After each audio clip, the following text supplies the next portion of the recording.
Hello, स्वागत है आप सभी का आज की इस वीडियो में। और आज की इस वीडियो में हम आपके लिए लेके आए हुए हैं भिन्न पे यानी कि फ्रैक्शन पे आधारित कुछ प्रश्नों को लेकर के। चलिए शुरू करते हैं। सबसे पहला प्रश्न है कि एक गांव की जनसंख्या का 5/7 भाग अशिक्षित है।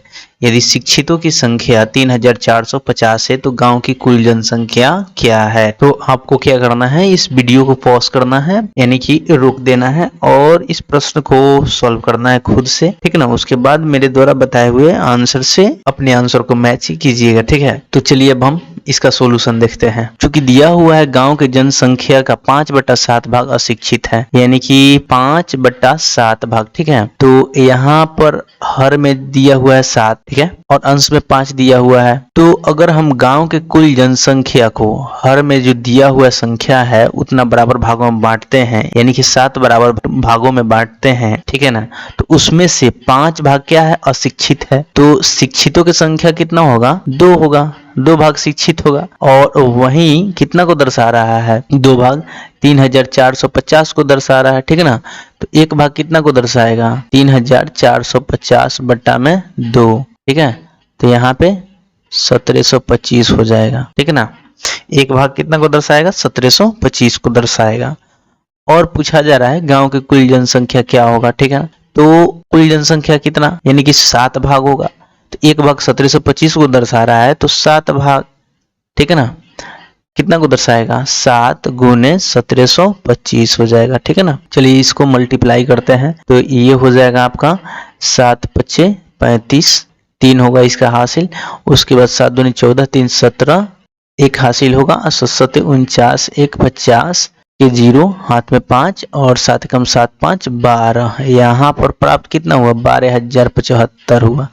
तो गांव के कुल जनसंख्या कितना होगा, 12075। इस प्रकार से ऑप्शन ए इसका सही आंसर होगा, ठीक है। चलिए अब चलते हैं नेक्स्ट प्रश्न पे।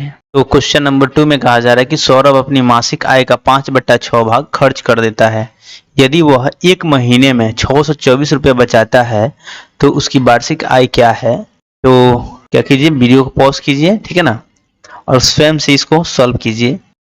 तो चलिए अब इसका सॉल्यूशन देखते हैं। तो इसमें कहा जा रहा है कि मासिक आय का 5/6 भाग खर्च कर देता है यानी कि 5/6। अगर पूरे आय को हम 6 बराबर भागों में बांटते हैं तो कितना भाग खर्च करता है, 5 भाग खर्च करता है। तो बचाता कितना होगा, 1 भाग बचाता है ना। और वहीं 1 भाग कितना को दर्शा रहा है, 624 रुपये को दर्शाया जा रहा है, ठीक है ना। बचत कितना है, 624 रुपये का। तो महीने का कुल आमदनी कितना होगा यानी कि 6 भाग। तो 6 भाग से हम क्या करते हैं, मल्टीप्लाई कर देंगे 624 में। तो 6 गुने 624, यहाँ पर ये रिजल्ट कितना आएगा, 6 चक्का 24 के 4 हाथ में 2, 6 दिन 12 2 14 के 4 हाथ में 1, 6 जगह 36 1 37, 3744। तो ये मंथली आय हो गया कितना, 3744। अब इसमें पूछा जा रहा है कि वार्षिक आय क्या है। तो वार्षिक आय यानी कि एक महीने का तो 3744 है, तो 12 महीने कितना होगा, तो 12 से हम यहाँ पे मल्टीप्लाई कर देते हैं, ठीक है ना। तो वार्षिक आय निकल जाएगा। तो देखिए कितना होता है, 4 दूनी 8, 4 दूनी 8, ठीक है ना, 7 दूनी 14 के 4 हाथ में 1, 3 दूनी 6 1 7, ठीक है। और यहाँ पे 4 एकम 4, 4 एकम 4 है ना, 7 एकम 7 और 3 एकम 3। अब इसको जोड़ दीजिए तो ये हो जाएगा 8, 8 4 12 के 2 हाथ में 1, 4 4 8 1 9 है ना, 7 7 14 के 4 हाथ में 1, 3 1 4। तो 44,928, 44,928 क्या हो गया है, इसका वार्षिक आय हो गया। तो इस प्रकार से ऑप्शन ए इसका सही आंसर होगा, ठीक है। नेक्स्ट क्वेश्चन में कहा जा रहा है कि एक पीपा यानी बोतल का 3/5 भाग तेल से भरा हुआ है तथा उसे पूरा भरने के लिए 180 लीटर तेल की और आवश्यकता होती है। तो पीपे की धारिता क्या है। तो देखिए यहाँ पे दिया हुआ है 3/5 भाग, ठीक ना, भरा हुआ है बोतल 3/5 भाग। यहाँ पे हर में कितना है, 5 है, ठीक है ना। तो अगर संपूर्ण बोतल के तेल को 5 बराबर भाग में बांटते हैं तो उस बोतल का 3 भाग क्या है, भरा हुआ है। तो खाली कितना है, 2 भाग खाली है, ठीक है ना। तो 2 भाग खाली है यानी कि 2 भाग भरने के लिए हमको कितना लीटर तेल की जरूरत पड़ता है, 180 लीटर तेल का जरूरत पड़ता है, ठीक ना। एक भाग का यहाँ से मान कितना निकलता है, 180 लीटर बट्टा में 2 यानी कि 90 से, यानी कि 1 भाग कितना लीटर तेल को रखेगा? 90 लीटर तेल को रखेगा, ठीक है ना। तो अब पीपे की धारिता ज्ञात करना है, तो हमने पीपे को माने कि बोतल को कितने बराबर भागों में बांटा हुआ था? 5 बराबर भागों में बांटा हुआ, ठीक है ना। तो यहाँ से एक भाग का जब धारिता 90 लीटर है तो 5 भाग का धारिता कितना हो जाएगा? 5 गुने 90 लीटर यानी कि 450 लीटर, ठीक ना।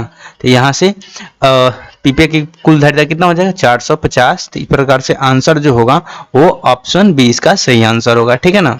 चलिए अब नेक्स्ट क्वेश्चन पे चलते हैं और इस क्वेश्चन में कहा जा रहा है कि सुनील ने अपनी संपत्ति का 1/3 भाग पत्नी को और 2/5 भाग अपने बेटे को दिया। यदि अब उसके पास 24,000 शेष रुपया बचे तो उसकी संपत्ति का कुल मूल्य निकालें, मतलब कि कुल संपत्ति उसका कितना था, ठीक है ना। तो मान लेते हैं कि उसका कुल संपत्ति कितना है? 100 रुपया है, ठीक है ना। तो यहाँ पे प्रश्न में कहा जा रहा है कि संपत्ति का 1/3 भाग यानी कि इस x का 1/3 यानी कि x/3 कितना अपने पत्नी को देता है। फिर कहता है कि और 2/5 भाग यानी कि 2x/5 अपने बेटे को देता है। अब उसके पास कितना बचता है? 24,000 बचता है, ठीक है ना। 24,000 रुपया बचता है और इन तीनों को जोड़ दीजिए तो उसका कुल संपत्ति हो जाएगा, यानी कि हमने संपत्ति को 100 रुपया माना हुआ था, ठीक है ना। अब देखिए ये आ गया एक समीकरण, एक चर में रैखिक समीकरण आ गया। तो क्या करते हैं, इसको सॉल्व करते हैं। तो वेरिएबल को एक तरफ और कांस्टेंट को एक तरफ रखते हैं, ठीक है ना। तो यहाँ पर अगर हम 24,000 को ऐसे लिखते हैं ना, इसी साइड रखते हैं और इन दोनों जो वेरिएबल है इसको ले जाते हैं राइट हैंड साइड में, तो कितना हो जाएगा? x माइनस, यहाँ पे ये प्लस में है तो इधर आकर के माइनस x/3 हो जाएगा। ये भी प्लस में है तो यहाँ पे माइनस आकर के ये 2x/5 हो जाएगा, ठीक है ना। अब देखिए यहाँ की 24,000 बराबर कितना हो गया? अब इसका हम एलसीएम लेते हैं तो 135 का एलसीएम 15 हो जाएगा, ठीक है ना। और यहाँ पे जब हम 15 में 1 से भाग देंगे तो 15 होगा और 15 में 1 से मल्टीप्लाई करेंगे तो कितना हो जाएगा? 15x हो जाएगा। फिर माइनस 15 में 3 से भाग देंगे तो 5 होगा, 5 का मल्टीप्लाई 1 से करते हैं तो यहाँ पे 5x हो जाएगा। फिर माइनस 15 में 5 से भाग देते हैं 3 होगा और 3 का जब मल्टीप्लाई हम 2x से करते हैं तो कितना हो जाएगा? 6x हो जाएगा, ठीक है। तो यहाँ से आपको कितना प्राप्त हो गया? 24,000 is equals to 15x minus 11x बट्टा में 15। तो यहाँ पे 15x माइनस 11 कितना होता है? 4x 15, ठीक है। यानी कि हमको ऐसे भी लिख सकते हैं 4x बट्टा 15 इज इक्वल्स टू 24,000, ठीक है ना। अब इस 24,000 को अगर हम 4 से डिवाइड करते हैं तो कितना हो जाएगा? 6,000 बचता है, ठीक है। कितना बचेगा? 6,000 बचेगा। तो यानी कि x/15 कितना आ गया? 6,000 आ गया, है ना। अब यहाँ पे हम इसको क्रॉस मल्टीप्लाई करते हैं तो यहाँ पर ये 15 जाकर के x बराबर कितना हो जाएगा? 15 गुने 6,000, ठीक है ना। तो यहाँ पे 15 चूक छक्के 90, 90 पर 3 0 यानी कि 90,000 हो गया, ठीक है ना। 90,000 उसका कुल संपत्ति होगा।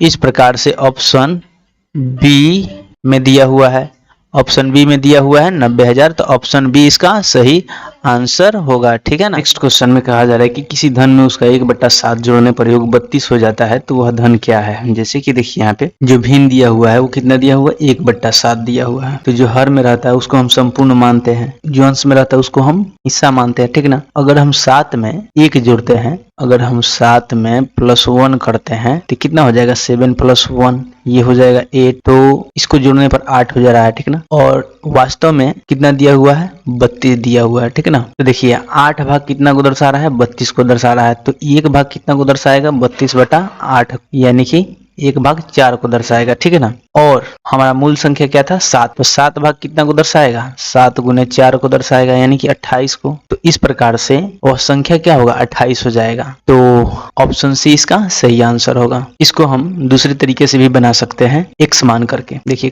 किसी धन में उसका 1/7 जोड़ने पर मान लीजिए कि वह धन कितना है? वह धन जो है x है। तो इस धन में मैंने x में इस x का 1/7 यानी कि x/7 जोड़ने पर कितना हो जा रहा है? 32 हो जा रहा है। तो ये हो गया इक्वेशन। अब इस इक्वेशन को सॉल्व करते हैं तो यहाँ पे बट्टा में 1 करके यहाँ एलसीएम लेंगे तो ये हो जाएगा 7 और ये 7x हो जाएगा और फिर +x हो जाएगा बराबर 32, ठीक है ना। अब यहाँ पे क्या लिख सकते हैं हम, 7 प्लस एक 7x प्लस एक्स कितना हो जाएगा, 8x/7 हो जाएगा, ठीक है ना, इज इक्वल्स टू 32। और यहाँ पे देखिए 8 से ये 32 4 मरतबा कट जाएगा, ठीक है ना, तो x बराबर कितना हो जाएगा, इसको त्रिया गुना करेंगे तो x/7 इज इक्वल्स टू 4 है, तो x इज इक्वल्स टू कितना हो जाएगा, 28 हो जाएगा। इस प्रकार से भी जो वह धन जो है ना, वह संख्या जो है कितना निकला, 28 निकला। तो इस प्रकार से ऑप्शन सी, ठीक है ना, सही आंसर होगा।